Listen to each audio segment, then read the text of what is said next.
Elle est l'invitée exceptionnelle qui attire bien des attentions. Parmi les chefs d'État et de gouvernement conviés pour un dîner à l'Élysée, Kamala Harris. Madame la vice-présidente. La vice-présidente américaine participe au Forum sur la paix. Jamais les États-Unis n'étaient encore venus, Donald Trump préférant boycotter l'événement.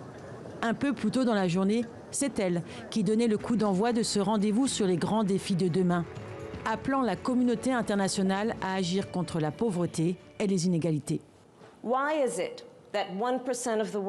Comment se fait-il qu'1% de la planète possède aujourd'hui 45% des richesses mondiales? Comment se fait-il qu'une personne sur 4 dans le monde n'ait pas accès à l'eau potable? Pourquoi une femme sur 3 dans le monde subit-elle des violences sexuelles ou physiques au cours de sa vie? Le fossé nord-sud qui s'est considérablement élargi, un des thèmes de ce forum.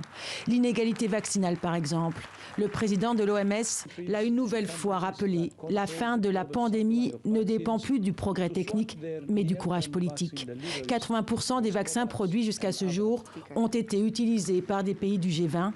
Le président français Emmanuel Macron confirme, il faut faciliter l'accès des pays du Sud aux vaccins anti-Covid. Nous ne pouvons accepter une situation, je veux ici vous rappeler les chiffres, où le continent africain représente 20% des besoins de vaccins, quelles que soient les épidémies, et a une capacité de production de 2%.